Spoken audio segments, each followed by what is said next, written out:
فضائل نماز نحمدہ ونصلی علی رسولہ الکریم اما بعد فاعوذ باللہ من الشیطان الرجیم بسم اللہ الرحمن الرحیم۔ حضور اقدس اللہ علیہ وسلم ارشاد فرماتے ہیں کہ میرا دل چاہتا ہے کہ چند جوانوں سے کہوں کہ بہت سا ایندھن اکٹھا کر کے لائیں، پھر میں ان لوگوں کے پاس جاؤں جو بلا عذر گھروں میں نماز پڑھ لیتے ہیں اور جا کر ان کے گھروں کو جلا دوں۔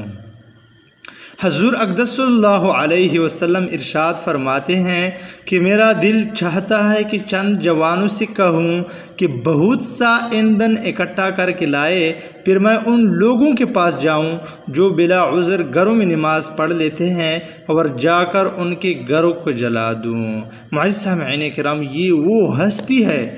جو کہ انسان کو چھوڑو ایک جانور کے ساتھ ایسا سلوک کرتا ہے، ایسا سلوک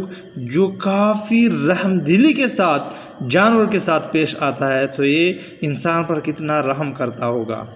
اور پھر یہ اس کا دل چاہتا ہے کہ میں اس بندے کے گھر جلا دوں جو گھر میں نماز پڑھتا ہے،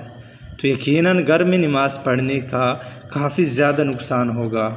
اور حضور اکرم صلی اللہ علیہ وسلم اس بات پر اتنا زیادہ خفا ہو جاتا ہے، تو ہمیں اپنا نبی، پیارا نبی جو کہ ہمارے ساتھ اتنا محبت کرتے ہیں، ہم اس کے ساتھ بھی محبت کرتے ہیں، اور اس محبت کے واسطے ہم گھر میں نماز انشاءاللہ عالم نہیں پڑھیں گے۔ فائدے میں لکھتا ہے نبی اکرم صلی اللہ علیہ وسلم کو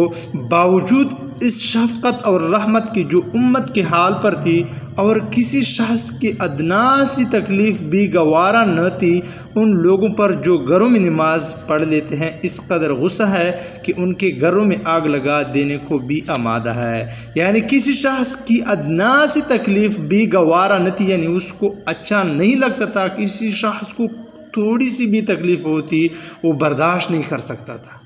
لیکن یہاں پر اس کے گھر جلانے کو آمادہ ہے کہ وہ گھر میں نماز پڑھتا ہے۔ تو انشاءاللہ عالم آج کے بعد گھر میں نماز نہیں پڑھیں گے، بجماعت کے ساتھ نماز پڑھیں گے۔ وآخر دعوانا الحمدللہ رب العالمین۔